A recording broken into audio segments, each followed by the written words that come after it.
Зейін салыңыздар, ілтипат білдіріңіздер. Назар аударатын ерекше жағдай үйлену тойы. Бүгінде тойдың түрі көп, олар салтанатқа тола, көңілді, жүрекке жылы, дәмдер қайталанбас болуы мүмкін. Бәрін ортақ бір ғана жайт бар, ол екі жастың қол ұстасып болашаққа бірге аттануы. Біз бақыттың базарын талқыға салмаймыз. Тілге тиек ететініміз тек қана қалыңдықтың бейнесі, тағам түрлері, мейрамхана және де көңіл қошын таба білген ойын сауық бағдарламасы. Өз тарапымыздан барлық жас жұбайларға тілейтініміз баянды бақыт қана. Кеше ғана өз қалаларында бақытын іздеп жүрген бұл сұлулар бүгін қалыңдық атануда. Олардың саны 4, және олар біздің жобада бағын сынап көрмек. Еліміздегі бірегей әрі қайталанбас реалити жоба «Келіндер бәйгесі». Мастер жоқ қой. Ережелер қарапайым. Қыздар бір апта бойы бір-бірінің тойына барып, мына нәрселерге баға береді. Қалыңдық бейнесіне. Кірпігінің бір шеті түсейін деп тұрғанын да байқадым. Мерекелік мәзір. Специально жеңіл отқан едім. Қасымда отырған бота жетті блокта. Мейрамхананың безендірілуі. Менің естуімше 250 мың теңге жұмсадық дейді оформлениеге. Сонымен қатар ойын сауық бағдарламасы. Сценарийлар құрып, идеясы көп болады деп ойладым, бірақ ондай байқалмады. Ешқандай қазылар алқасы болмайды. Қыздар бір-біріне өз қалаулар бойынша 0-ден 15 ұпайға дейін баға қоя алады. Ондай кемшіліктердің бәрін ескеруге болмайды. Әр той аптасының жеңімпаздары романтикалық демалысқа аттанады. Өткен маусымның жеңімпаз жұптары экзотикалық демалыстың ұмытылмас сәттерінің рахатына бөленіп үлгерді. Тойдың қызығы мен шыжығына тола келіндер бәйгесінің жаңа маусымын отбасымен бірге көрейік.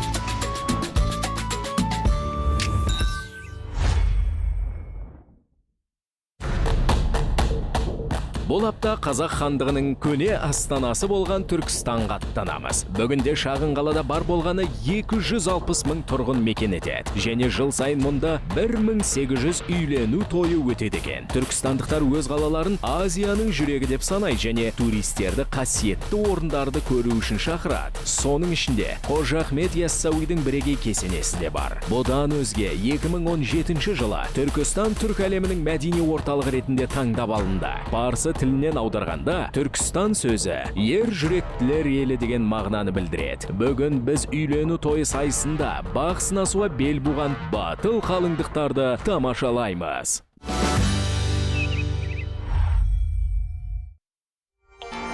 Міне осы аптадағы сайысқа қатысатын қалыңдықтарда келе жатыр. Өмірлеріндегі маңызды сәттердің бірі үйлену тойына қаншалықты сын көзбен баға берер екен. Қыздар алғашқы кездесуге асығуда. Қарсыластар бір-бірін қалай қабылдар екен. Ал әзірге таныс болыңыздар. Бота 22 жаста, мамандығы педагог-психолог, тойға шақырылған қонақ саны 300, бюджеті 600 мың теңге. Сивара 17 жаста, медицина колледжінің студенті, 500 қонақ шақырылатын той. Тойға жұмсалған қаражат 1,5 миллион теңге. Жібек 20 жаста, медбике 600 қонақ шақырылатын той, бюджеті 3 миллион теңге. Маржан 21 жаста, мұнай газ саласының қызметкері, 400 қонақ шақырылатын той, тойдың шығыны 4 миллион теңге. Бәрі жиналды. Ең алдымен қыздар өздері туралы және болашақ жарлар туралы айтып беруге асығуда. Менің жасым 17-те. Менің атым Сивара, жұбайымның аты Атабек, өзінің кластасым болған. Мектеп кезінен бастап жүргенбіз. Менің есімім Маржан. Мен тұрмысқа шыққаныма 6 ай болды. Тойымыз осы 19 ақпан күні, дәл менің туылған күнімде Кентау қаласында деп. Бізде жолдасым есімі Нұрхат. 3-ші сыныптан бері екеуміз көрші болып тұрдық бірге. Солай танысып, бала махаббатпен. Кентауда тойлар қалай болғанын мен әлі көрген жоқпын. Может, оларда басқаша той болатын шығар, ерекше бірдеңесі болатын шығар. Менің есімім Бұта, жасым 22-де. Мен тұрмысқа шыққаныма уже 2,5 ай болды. Жұбайымның есімі Ержан. Шариғат бойынша бізде 2 рет кездесіп, 3-шінде үйлендік. Сіздің танысуыңызда үйленуіңізге қысқа болған негізінде? Танысқанға да үйленгенімізге де 15 күн болды. 15 күн? Суббота күні түсте 2-де шықтым, сол кезде алқашып. Кейіпкерлеріміздің оқиғалары әртүрлі. Біреулері бала кезден достасқан болса, енді біреулері өздерінің жұбайларын жақсы танымайды да. Бұл той алдындағы дайындыққа кедергі болмас па екен? Жұбайым өзі жаңа ұйымдастырып жатыр. Әнші, күйші, бәрін. Бағдарламаларын өзі де Өз тамада болғанын бәрін біледі. Жолдасыңыз тамада болса тойыңыз қызықты өтеді деп ойлаймын. Өзім маған сыйлық, маған бөлегенде. Жібек бар құпиясын ашпады. Әйтсе де оның күйеуінің асаба екендігі қарсыластарының көңілін түсірді. Әрине, кәсіби маманмен сайысқа түсу оңай емес. Бұл жерде Жібектің тойында жақсы өтеді, себебі күйеуі тамада болғандықтан барлығын білет деген ойдам. Және Жібектің тағы бір мүмкіншілігі бар. Оның тойы ең соңынан өтеді. Демек оның салтанатты шараға дайындалып, басқа қатысушылардың қателіктерін ескеру үшін бір шама уақыты бар. Енді олардың тойларында болмаған жағдай мүмкін, менің тойымда болуы да мүмкін. Ойланып көреміз ғой, олардың тойларына барып көремін. Әзірге қыздар қарсыластарынан тойлар туралы егжей-тегжейлі сұрап қалуға тырысуда. Тойда ерекше не болады? әншілер шақырылып жатырмыз, эстрада жұлдыздарынан. Тойда кімнің ән айтатыны туралы бота ашып айтпады. Жарайды, тосынсый болып қала берсін. Қарсыластар Севараның тойын қызға күтуде. Өйткені ол өзбек халқының салт дәстүрін сақтай отырып өтеді. Бізде жаңа келін салам деген неде хатан жауып, басына полный шығып, бәрінің алдында сәлем беріп, иіліп, сөйтіп сонымен кіреді. Тойда да солай жауып жүресіңдер ма менің? Жоқ, тойда столдың басына барғанға дейін жауып барамыз. Кейін күйеу жігіт өзі ашады хатан. Көрмегенмін ғой өмірімде өзбектің тойын. Мен содан ерекше бір кезде күтетін сияқтымын. Тойда қандай сауық түрлері болатынын қыздар құпия ұстауда. Қонақтарды немен таң қалдыратындарын өздері білмей ме екен? Әлде басқалар олардың ойын пайдаланып қояма деп қорқатын болар. Ал таңдаған көйлектер туралы мақтануларына ешкім кедергі келтірмес. Ойымдағыдай көйлек табылмады, Түркістаннан біраз іздедік, осы күнге дейін іздедік. Соңында жұбайым екеумізге бір көйлек ұнады, жабық, ойымыздағыдай 2 көйлек. Татамияға да отдельный. Қыздарды айтып жатыр, 2 көйлек болуы мүмкін деп. Себебі қазір ауа райына байланысты, қазір лай балшық болып жатыр. Тойханада жаман болып көрініп қалмас үшін ондай 2 көйлек ойда бар. Жаңа қыздар айтқан кезде есіме енді түсіп жатыр. Маған андай атлас итальянский стильде ұнады көйлек. Маржан өзіне сенімді айтқанымды білмеймін, түрінен байқадым өзіне сенімді болып жатқанын. Жоспарлап бірнеше айдан бері уже дайындалып жүрген адам екені көрініп тұр. Сонымен бірінші танысу өтті. Енді қарсыластар әдіс тәсілдерін анықтау керек. Осы келдер бәлгісі көргенде, мен де көрдім ғаламтордан. Осы жобаға қатыспас бұрын. Біз де көрдік жұбайымыз екеуміз, маған бір-бірін қатты сынағандары ұнаған жоқ. Дұрыс, ол сынайды, бір-бірімен жарысады. Кішкентай нәрселерге де Мелочь нәрселерге де бір-біріне сын айтқан, бір-бірінде көп болған. Жақсы жағымыз берді. бірақ жарыстың жарыс қыздар сәттілік. Сәттілік бәрімізге.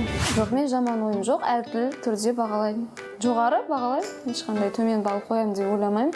Қыздар бірін-бірі әділ бағалауға уәде беруде. Маржанның қосымша бонусы бар сияқты. Мен байқауымша аяғыңыз ауыр сияқты. Ондай нәрсені айта ма? Ондай нәрсе айтпай-ақ қойыңызшы. Олардың үйленгендеріне 5 ай, 6 ай болған екен. Маржанның аяғы ауыр екенді біз көрдік. Сондықтан да менің өзім ойымша оның жобаға қатыспауына ешқандай бір себепті көріп тұрған жоқпын. Былай жоғары баға қоймаймын енді. Қай бағалай, соң қоямын. Дөрекі сөздерді айтуға немесе ұнамайтын сөздерді айтуға болмайды. Ондай нәрсені қадағалап мән беремін. Әрбір тойда өз бір минустары болады, жаңағыдай оның барлығын көрмеуге тырысу керек деп ойлаймын, жақсы жағын алып. Басында бәрі солай дейді. Сайыстың ортасында қатал да қазымыр сыншыға айналады. Жобаның соңына дейін қыздар уәделерінде тұралар ма екен? Алдағы сайыста барлығыңызға жеңіс тілеймін. Рахмет.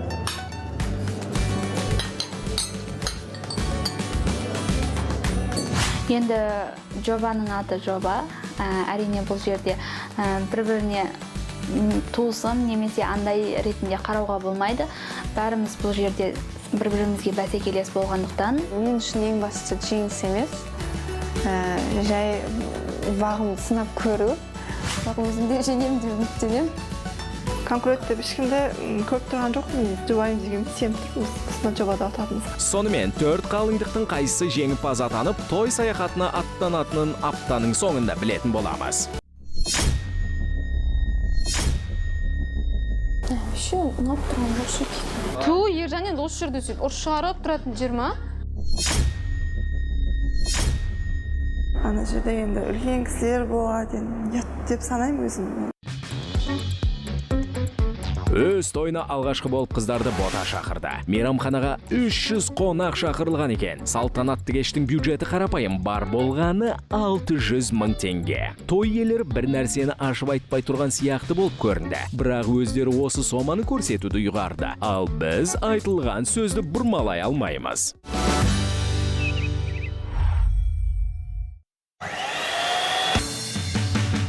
Бұндай тағамдарды тәтті тағамдар мектеп кезімнен даярлаймын. Оның үстіне бұндай тағамдарды менің күйеуім де, ата-енем де жақсы көреді. Сағат таңғы 7 бота пешті жағып қойып, ас үйде таңғы аста күйеуі мен оның ата-анасын қуанту үшін бүгін рулет дайындап жүр. Бір күні қызыл барқат пісірсем, бір күні медовый торт пісірем. Кейде құймақ, кейде бабки дегендей. Бәрі қолына келеді. Бота күйеудің отбасында тұрып жатқанына бірнеше ай болды. 2016 жылы күзде Ержанның досы осы қызға назар салуға кеңес берген еді. Олар алдымен ВКонтакте әлеуметтік желісінде достасып, кейін телефон нөмірлерімен алмасқан болатын. Тағдыр шығар деп ойлаймын. Сөйлесіп кеттік, ұзақ сөйлестік. Кей кезде телефонмен таң атқан сол сөйлескен кезіміз болды. Мен сөйлескенде оны білдім, ол сыпайы, инабатты. Сол бір айдың ішінде білдім, ол мені сыйлайтын, күтетін, жар болатынын білдім. Басқа қыздарға ұқсамады мен сөйлескен. Сол себепті ботаны таңдап алғаным. Ержан басқа жігіттер сияқты емес, мен өзім ойымдағыдай жігіт. Жомарт, пейілі кең, адамгершілігі мол, басқа жігіттерге ұқсамайды. Оның ойы қызбен жүру емес, оның ойы үй болу. Ержан шынымен сабырлы жігіт екен. Ол ботаны көзімен көрмей тұрғақ үйленгісі келетінін айтқан. Мен әйелім боласың ба деп бір-екі сөзінде айтып, ойнап та айтқан кездер болды. Мен оны ойын деп қабылдамай, бірден шын деп қабылдадым себебі. Бірақ өзім сеніп қалыппын соған. Қыз бала болғаннан кейін шығар. Тез сеніш болады ғой қыздар. Бір сөйлескеннен мен білдім, что ол менікі екенін. Ботаның аулына жаңа қорғанға келген кезде, яғни екінші кездесуде Ержан оған көңілін білдірді. Менің жарым болуға қалай қарайсың деп ұсыныс білдірдім. Ол да көп ойланбай келісті. Сонымен үшіншінде құда түсіп, ұзатып алып кеттік. Ол маған бұлай специально бұл жасаған жоқ, предложение жасаған жоқ. Маған тұрмысқа шықшы, жүзік әкеп таққан жоқ. Тек қана сөзбен болды, іс әрекетімен көрсетті. Ата-анасын не қылып жіберді, таныстық. Ең бастысы біздің арамызда сезім. Ержанның романтикалық көңіл күйін ботаның бауыры аздап басып тастаған болар. Онымен кездескеннен кейін күйеу жігіт күндіз күлкіден, түнде ұйқыдан қалды. Бір менің інім бар еді, постоянно туысқан інім енді постоянно атпен жүретін. Ержан машинамен келіп тұр маған. Бізде бір қыздарды балдар қызғанып жігітпен кездестірмейді. Ауылдан қыздарын мүлде басқа жақтың жігіттерімен кездестірмейді. Сөйтіп інім менің, в общем, охотадан келатқан ба, бір нәрсе қолында мылтығы бар. Екеуміз машинада телефон шұқылап жатыр, білмеймін, Ержан екеуміз. Сөйтіп Ержанның машинасы екі есікті болған. Артына отпай, алдына отқан едім. Бүйтіп қарап қалсам төбемнен біреу мылтық ұстап. Өлген жерім осы болған шығар деп, Ержан машинаны былай жүрсе, мына жаға жатыр, былай жүрсе, мына жаға айтып жатырмын ғой ініме, бұл менің үйленетін жігітім, түсінесің ба десем, түсінбейді, еш түсінбейді, бүкіл ауылдың балдарын шақырмақшы ғой ана жерге. Жылап, не істерім, прямо мен жігітім сол жерде ат тастайтын сияқты. Сондықтан да үшінші рет келген кезде Ержан қалыңдығын құшақтап, ауылынан алып кетті. Мылтығы құрсын деген болар. Және өзіне әрдайым сіз деп сөйлейтін қалыңдықты дұрыс таңдады. Мен ол бастан танысқан кезде сіз деймін, әлі де сіз деймін. Екеуміз жеке қалғанда да, басқа адамдардың көзінше де сіз деймін. Себебі сіз деп сыйластықтың белгісі ғой сіз деген. Ұрысқан кезде сіз өзіңіз ғой деп құтыламын мен. Жалпы алғанда бұл күйеуіне деген құрметпен қатар, Ботаның әйел ретінде аздаған қулығы да. Сосын сіз деп тұрғасын, ол да артық кете алмайды. Кім өзі айтады, сен сіз деп тұрсаң, мен саған қайтып дейсем. Үнемі сабырлы Ержан жұбайын мақтаудан жалықпайды. Ботаның ең бірінші мен өзім атап өтетін қасиетін қарапайым, әрдайым күліп жүреді. Бір-екі ай ішінде Ержанның туыстарына Ботаның пісірген тәттілері ұнаған соншалық тойда қонақтарға қолдан әзірлеген торт ұсынуды шешті. Әрине тойға, өзімнің тойыма барлығын қолдан жасаймыз. Себебі қолдан келіп тұрғаннан кейін басқа нәрселерді істеткеннен гөрі өзіміз қолдан жасағанымыз дұрысырақ деп ойлаймын. Алла нәсіп етсе, біз жеңеміз деп ойлаймыз. Құдай қаласа Бота екеуміз, Ботаны Құдай қаласа осы келіндер бәйгесінен жеңіп алсақ, бір жаққа қыдырып, сол жерде бір қызықты етіп, күндерді өткізуге ниет етіп жүрміз.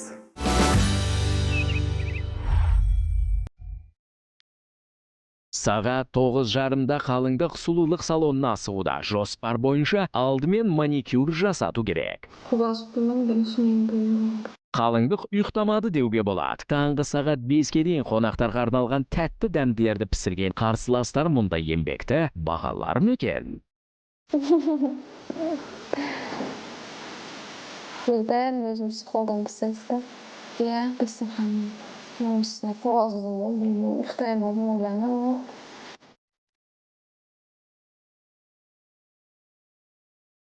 Маникюрден тез шықты, енді қалыңдық шаштараздың креслосында отыр. Маған ұнап тұр. Сіз осылай істегенсіз ғой? Жоғардан ифата астынан, чтобы прическа көрініп тұру керек, Қалыңдық пен шаштараз бірін-бірі бірден түсінген сияқты еді. Әйтсе де, Бота күмәндана бастады. Мына жерге дейін қоқиып болмай қалмайды ма? Жөне жақтар мені объем болады ғой, полный. Сөйтіп фата астынан тағылады. Бас торт сияқты деп жүрмес. Жоқ, мен қазір телефонымды алып көрсетейінші саған. Жаңағы көрсеткенімде істей алмайсың ба? Жоқ, чолкаң болмай тұр. Именно соған чолкаң түспейді сен. Қалған неға дене салуға еш болмайды ма? Бұтайын қазір істеп жатқан прическамызға чолкаң кемесе қырқсақ болады ма сәл? Чолкаңды? Жоқта балайма. Күйеуім бәрі қарсы шашым қырқын. Солай екен ғой, Ботаның уайымдап отырғаны қарсыластардың қандай баға беретіндер емес, өзінің жаңа бейнесіне күйеуі қалай қарайтын екен. Бота ұнап жатыр ма, ұнамайтын жері болса сразу айт, қазір қайттан полностью шешіп жүрмек. Мынандай жері деп шығаратын, түсіретін жері. Еще ұнап тұрған жоқ шек. Болады, осы, нормально. Кесеміз бе? Ал? Кесеміз бе? Қай жері? Қалыңдық өзінің шаш қоюына риза емес сияқты. Бәлкім ұйқысы қанбағандықтан ол қырсығып отырған болар. Айдеп тұрған маған. Еще ұнап тұрған жоқ шек. Шаштараздың амалы таусылды. Әріптесін көмекке шақыруға тура келді. Ой, келе берші Сайко. Соңғы көлді кодқа барып келген прическасы. Жаңасы айтып атқан прическа алдыңғы 2-3 жыл. Айзадырма қып кеткен ол. Енді есталар, сонда істетеді, сізді көзге ше болып тұрады. Ау, уже кәдімгі бір тегіс болады. Мен бірақ қайтадан осын істеп бермеймін саған. Наказ фото тағасы макияж істейсіз, уже басқаша. Беті де ашылмайды, еще чолкаң беті айтып Ну, один. Жалғастыра береміз. Екі адамның көндіруінен кейін бота берілуге мәжбүр болды. Аз уақытта шаш әрлеуді аяқтап, қалыңдыққа фата тақты. Уақыт түс болып қалды. Түскі сағат 1-де жас жұбайлар қыдыруға шығамыз деп жоспарлаған еді. Бірақ қалыңдық әлі бетін әрлеп, той көйлегі салонына баруы керек. Қалыңдық енді бет әрлеушіге асығуда. Жетек қандай сонайды ойында ғана. Жаңағы. Шешкім темно күтетса. Неқпа қалған, не? Оянбен соңғы жатуымыз болған, екі жарым болды. Мүмкін. Кеше танысқанымызға үшеуде әдем оянған Иә, боянып үйренбеген адамға кәсіби бет әрлеудің өзі ұнамай қалуы мүмкін.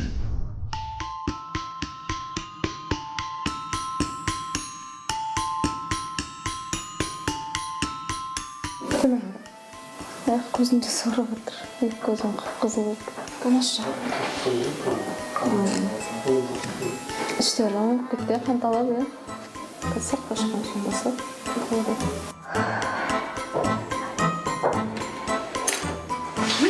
Ұнады, әдемі болды. Өз-өзін танымай қалдым. Қалыңдық өз бейнесіне риза болды. Әйтсе де уақыт өтіп барады. Той көйлегі салоны алыста болмаған жақсы болды.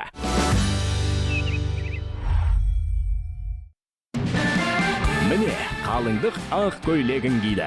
Бақытты ботаның беті бал бол жануда. Ол шаршағанын да ұмытып кеткен сияқты. Бірінші рет киіп тұрмын. Мен білмеймін, ұялып тұрып, ұнап тұрып. Арманым ғой, бала кезден арманым. Барлық қыз бала армандайды ғой, ақ көйлекті киюді. Арманыма жеттім, құдай қаласа. Мен өзім жеңіске жететін сияқты сезініп тұрмын. Білмеймін.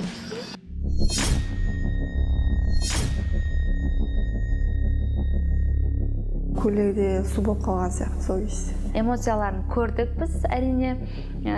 Өйткені ботаның түрі бүйтіп бұрысып, там күйеу жігіт ұнатпай, сондай болды.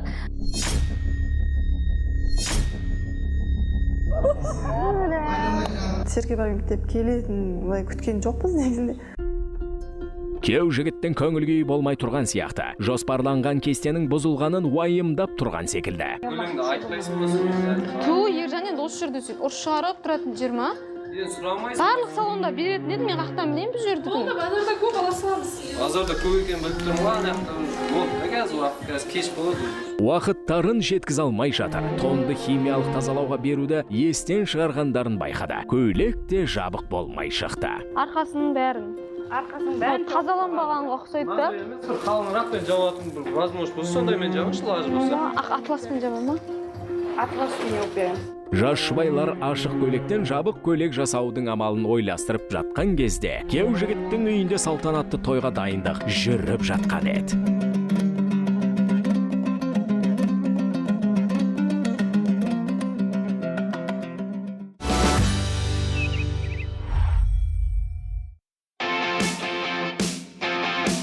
Фотосессияны әйгілі Яссауи кесенесінің жанында суретке түсіруден бастауды ұйғарды. Сайысқа қатысушы басқа қалыңдықтарды да сол жаққа шақырды.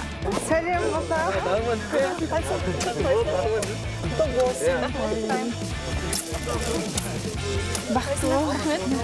Севара қайда? Әзірге екеу ғана келді. Севара кешігіп жатыр. Бұл қыздарға жас жұбайлар туралы сын айтуға кедергі болған жоқ. Көйлек сәл етіне былай кір болып тұр. Етек жақтары ма? Жақсы көйлек етек. Макияжда бәрі өзіне жарасып тұр. Өзіне жарасып. Прическасы ұнады маған. Челкасын әдемі пісіп қойыпты.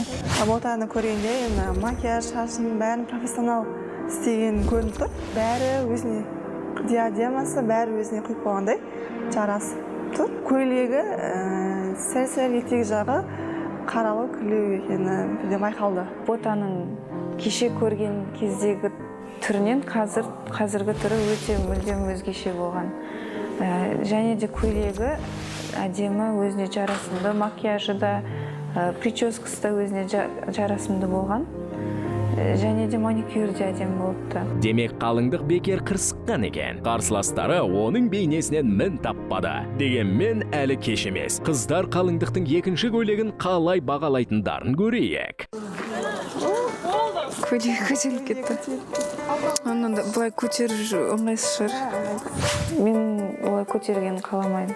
Құлап қалып ана жерде бірдеңе болып қалса. Олай гулянкада көтерген ыңғайсыз деп ойлаймын. Етек ашылып қалады. Ана жерде енді үлкен кісілер болады деп санаймын өзім. Ай қыздар, сендер де қатырасыңдар. Күйеуім алақанға салып өтсе екен деген әр әйелдің арман емес пе? Фотосессияда қарапайым түрде бір ерекше ештеңе жоқ. Қарапайым түрде бәрі өтті. Енді қыз ауасы болған екен, олар да көп түсе алмады. Енді жаурап, өзімізде жаурап байқалдық. Біздегі фотосессия ерте бітіп қалды. Мен аяқтарым тоңып қалды.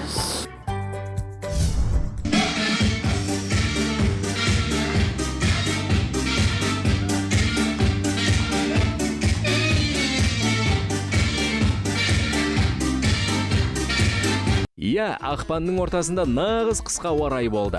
Оңтүстік халқы таң қалуда. Жылдың бұл мезгілінде күн жылы болады деген сеніммен осы тойды жоспарлаған еді. Табиғаттың сыйы 14 градус суық болды. Жас жұбайлар да, қонақтар да тез ақ жаурап қалды. Сондықтан кафеде отырайық деген ұсынысты бәрі қуана қарсы алды. Жақсы күтті достары. Машинаға отырғызып, жылынып алып, басқаша бөлек болды. Бізде достар да көңіл бөліп, бізді күтіп, үйге шақырып, бәрімен таныстырып, сол жерде фотоға түсіп.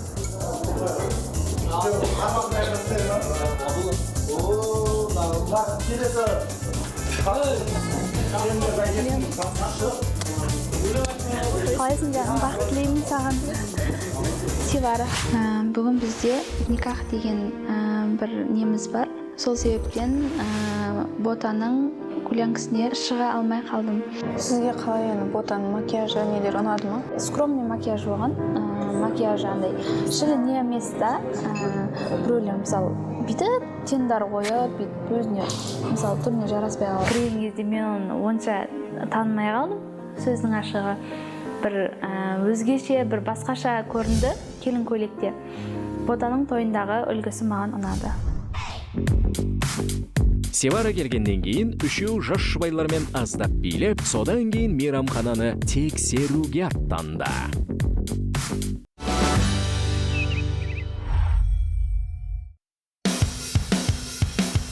Біреулер мейрамханаға көңіл көтеру үшін барады, ал біздің қатысушыларымыз үшін бұл жұмыс бетті. Бірде-бір кемшілікті жіберіп алмау керек, бірақ қыздар әзірге жайдары жүр, күш қуаттары бойында.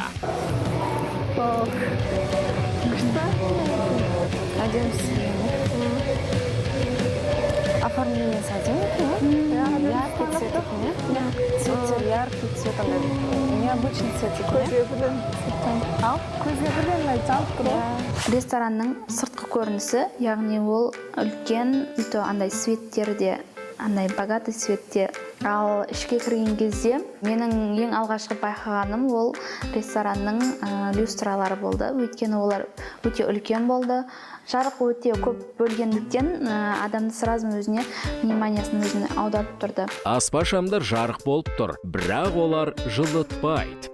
Қыздардың жаурап қалғандары сонша, мейрамхана ішінде де пальтоларын шешкілер келмеді. Мына жерде жолдастар отыратын сияқты. Күштен байлар, күштен Әдем жасалған екен оформлениесі. Ержан Бота деп тұр. Сізде дейді оформление осындай бола ма? Мына жаңалықты қарай көр. Жібектің тойы да осы мейрамханада бола. Өзін сондай сабырлы ұстап жүр. Бәсекелестіктен қорықпай ма екен? Енді бүгін оформлениені көрдім. Енді өзім тойында енді оны қайталамауға тырысам. Басқа түс таңдаймын. Мысалы Ботада баннер болмады. Менде ерекшелік сол баннер оформление басқа түстен таңдаймын. Жарайды, сабыр сақтайық. Сол кезде жібек мейрамхананы ерекше безендіріп, Ботадан озып шығып, қарсыластарын қайран қалдыралар ма екен? Соны көреміз. Ал әзірге олардың бүгін алған әсерлерін тыңдап көрейік. Аркасы әдемі екен, әдем жасалған. Мүмкіндер де әдемі қойған. Мен бүгінгі тойдың оформлениесіне 5 деген бағаны қойдым. Өйткені себебі оларда безендіруден тек қана күйеу жігітпен Ботаның отыратын алдында ғана сол ғана болды, ал қалғандарының барлығы тойхананың өзінен болды. Мейрамхана өте ұнады. баннер ондай болмады. Барлығы бір цветте болды. Әр столға қойған гүлдері биік болып тұрған жерлері ұнады. Сразу көзге түсіп тұрды. 10 деген балл беремін. Бантиктермен розовый түсте әдемі таңдаған. Тойының оформлениясында көрдім, енді өзім ойымнан шықты. 8 балл қоямын. Алғашқы баға қойылды, ал той әлі басталмай жатыр. Салат әдемі екен бе түрін қарағым. Ана бауырсақтарды өздері қолдарымен пісірген, е? Қолмен істелген көрініп тұр.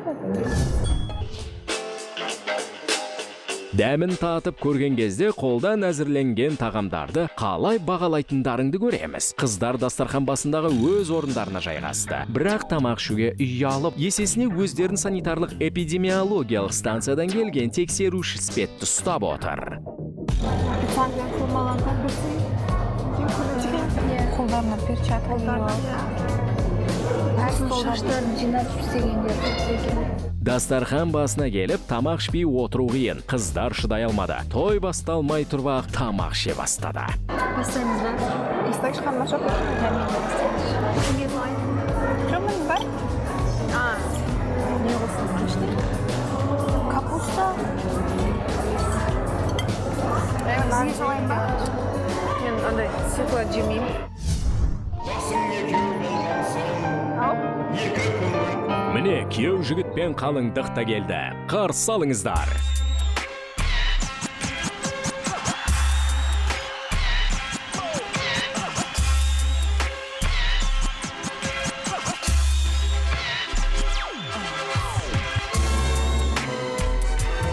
Екі көңіл қосқан соң, екі жасқа бата берейік.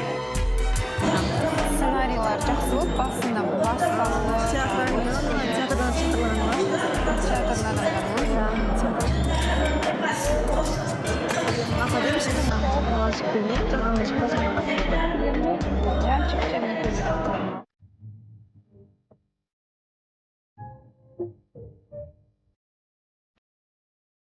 Екі жұптың көз тартарлықтай болып шығуы қыздарға әсер қалдырды. Әйтсе де олар қалыңдықтың екінші бөлігін тезірек көргісі келді. Көре сала талқылауға кірісті.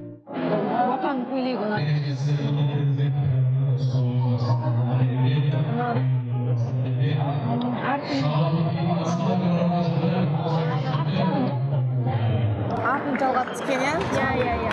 Негізі көйлектердің көбісінің арты андай ашық болады ғой.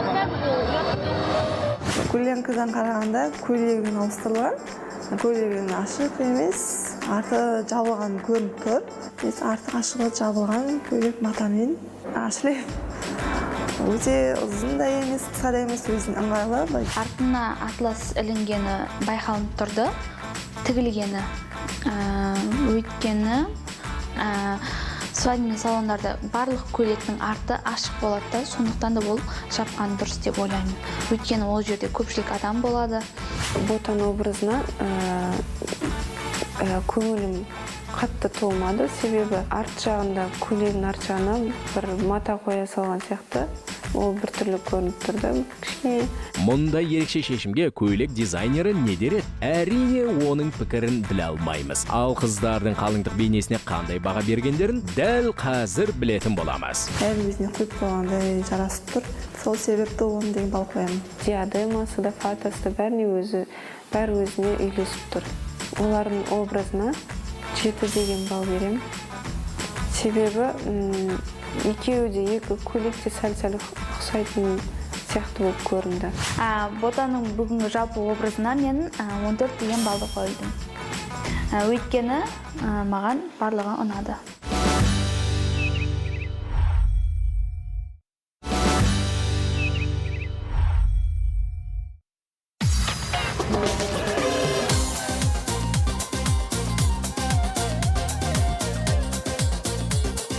Қыздар мұнда өздерін қонақ ретінде сезініп үйреніп қалды. Тіпті достарын да тауып алды. Мерекелік тағамдардың дәмін татып көруді де ұмытпады. Ана неден қалып? Жасыл домалақтар дейу? Домама? Сондай да қалып берді? Жапыраққа оралған нені көрдім. Оны тәбетін дәмін тартып көрдік. Маржанға да ұнаған жоқ ол, маған да ұнаған жоқ бастапқыда. Оның бір сыртында жаңа шапырағы бір ащы болды ма, сондай, бірақ ішіндегі там білмеймін не бар екен, бірақ ішіндегісі ұнады маған. Қарсыластарға үй тағамдарының барлығы ұнай қойған жоқ. Ал ата-аналардың сөзі қыздарды бей-жай қалдырмады. Сонда қызым бақытыңды табарсың, серігіңе адал жар болып қаларсың. Ондай мамасы. Өлемін қызуатыр. Жылағым келіп кетті ана. Бота біртүрлі болып кетті. Бота біртүрлі болып кетті. Ата-аналары шығып сөйлеген кезде Ботаның мамасы өзінің өлең шумақтарын апшығып айтты. Сол кезде білмеймін, бір Ботаның өзінің орнында өзімді қойдым ба, қыз балаға тиетін сөздер айтты. Там барған жеріңде қал, үйт, бүйт деген сияқты нәрселер айтылды. Ботаның мамасы жаңа өлеңдерді оқып болғаннан кейін Бота сразу көзіне жас алып, жылап алды. Мен өзіме Ботаның орнына қойып көрдім. Басқаша ерекше сезімде болдым, енді айтып қалай жеткізе алмаймын.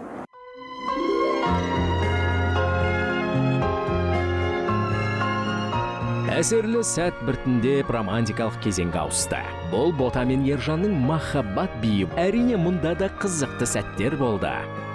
Екеуі де бір-біріне сай келіп, түрлері де барлығы әдемі көрініп, макияждары барлығы жақсы болып тұрды. Билеген кезде де жасанды қар жасады сол кезде де, бірақ ол шамалы көп болды ма, білмеймін енді. Қар шыққан кезде эмоцияларын көрдік біз, әрине. Өйткені Ботаның түрі бүйтіп бұрысып, там күйеу жігіт ұнатпай, сондай болды. Жасанды қар көп жауып кетті, үстері аппақ, көйлегі су болып қалған сияқты сол кезде. Күйеу жігіттің де киімдері көңіл түсіп қалды. Той ұйымдастырушылар асыра сілтеп жіберген сияқты. Мүмкін қазақтың еті жағдайды түзеп, күйеу жігіттің көңіл күйін көтерер. Мына бір еті бөлінбей қалғой ме деп? Еті құйып болып кетті ғой деп. Еті қатты ма? Қатты. Бешбармақтың еті қаттылау болған сияқты. Но бірақ оның қамыры ұнады, жұмсақ болған, бірақ етіні өзім онша кесіп жей алмадым. Өйткені бір қатты болды ма, оны кесіп жеген кезде де пісірмеген ба. Ет берді, қамыры да өте жақсы болған. Бірақ етін жек көрмедім. Жанында қыздар кішкене қаттылау болды деді.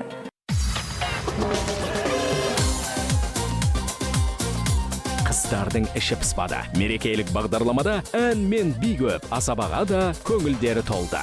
Қамада қатты айқайлап жақсы сөйлейді екен. Адамның өзіне қарап сөйлейді. Әйтсе де олар үшін нағыз тосын сый жұлдыздың келуі болды.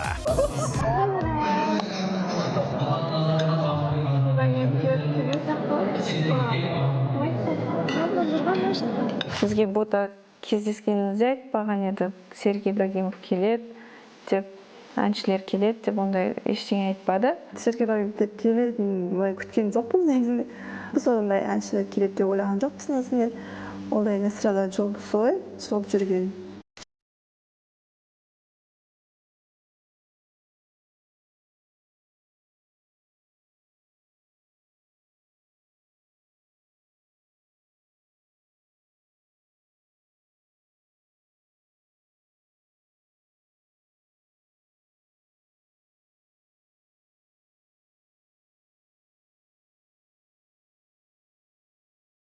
Солай, мұндай туысқанмен кез келген адам мақтан алмайды. Және жұлдызды мерекеге шақыруды кез келген адамның қалтасы көтере бермей, қыздар ойланып қалды. Қарсыластарының бұл әрекетіне қалайша жауап беруге болады? Шыққа келген кезде таң қалып, Ботаның ағасы екен.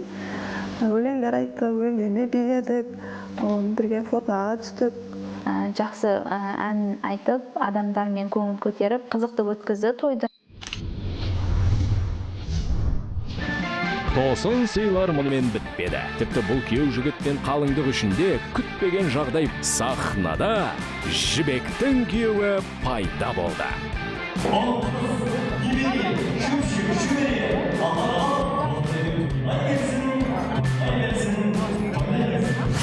Жібектің өзі де таң алды оны.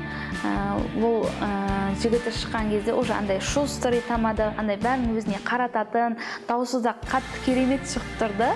Сол жер біз уже ол сөйлеген кезде сразу қаратып, кім екен бұл деп сөйтсек, жібектің күйеу жігіті болып шықты ол. Оның шығуы жібек үшінде үлкен сыйлық болды. Ол алғаш рет күйеуін жұмыс үстінде көрді. Өзім жолдасым шыққан кезде өзім таң қалдым. Айтатын сен түрізден көрейінші деп.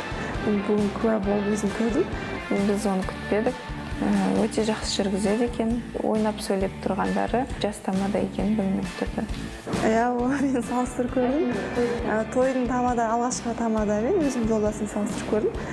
Өзім жолдасым дауысы эмоцияға беріліп, солай басталды жолдасын. Өзіме қатты ұнады. Соңғы жарты сағатта қыздар айтарлықтай әсер алды. Аздап демалып, тамақ ішетін уақытта келді. Бізге тойдың ортасында столға балық әкелді. Балықтың ішінде қылдары жоқ. Балықтың іші таза, жақсы қуырылған. Домашний қолдан істелген самса бар, бауырсақ бар. Оларды дәм татып көрдік, өте жақсы.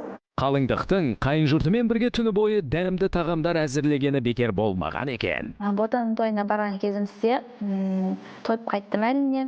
Өйткені біз өзіміздің қарнымыз аш болып, ешкімді күтпей, тамақты жеуді бастап жібердік. Әйтеуір қарнымыз тойып қайтты тойдан. Мен бүгінгі тойдың ас мәзіріне 9 деген ұпайды беремін. Тойдың ас мәзіріне өте жоғары балл бергім келеді. Себебі Катанияда барған мейрамханамызда тағамдары өте керемет болды. Гулянкадағы тағамда өте қатты ұнады. Тойдағы қарағанда. Тойдың ас мәзіріне өзім 9 деген балл қоямын. Себебі салаттың капустасы көп болып кеткен, сәл ішілеу болды. 5 бармақтың еті сәл қаттылау болды. Сондықтан мен 9 қоямын. Тойдың салаттарында оформлениялары қатты ұнады. Гүлдер сияқты істеген неше түрлі, ландыш гүл сияқты, роза істеген неше түрлі. Барлығы жақсы ұнады. Тойдың ас мәзіріне 10 деген балл беремін. Сайысқа қатысушыларға ұнамағаны торт болды. Дұрысын айтсақ, олардың дастарханында торт болмады. 3 қабаттан тұратын торт болды. Бірақ ол тортты кесіп алып кірген жоқ. Сол жерде тұрды торт. И сосын обратно қайтадан алып шығып кетті ол тортты.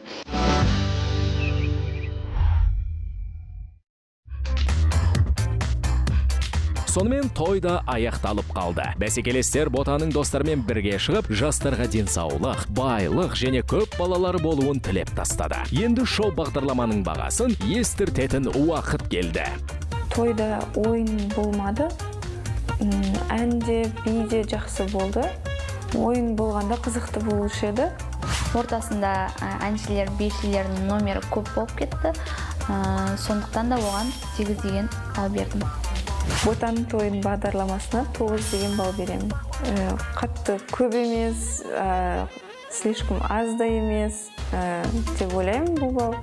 Тойдың шоу бағдарламасына онда 10 балл қоямын.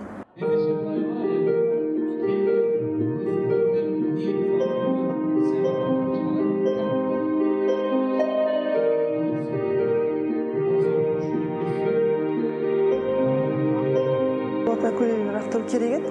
Біз соны күткенбіз, рақтор керек, жаңа Маржан, Темара үшеуміз рақтырады деп отырғанбыз. Неге соны рақтырмады?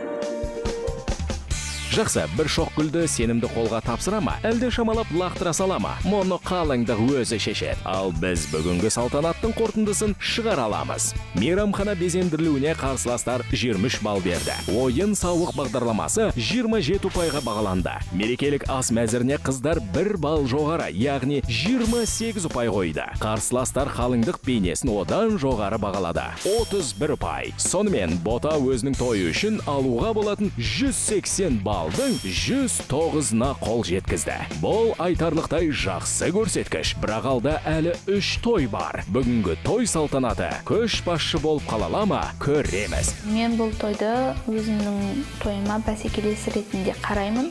Өйткені тойда жаңа айтқандай аса қатты көзге көрінетін кемшілік болған жоқ. Жіберіп алмаңыздар. Ертең қыздар Севараның өзбек халқының дәстүрінде өтетін тойына қатысады. Ауыздарына маска киіп алған, дұрыс емес деп ойлаймын. Енді барлығы өзінің қолынан келгенше жасайды ғой. Жылағымыз келіп өз-өзімізді ұстап отырдық.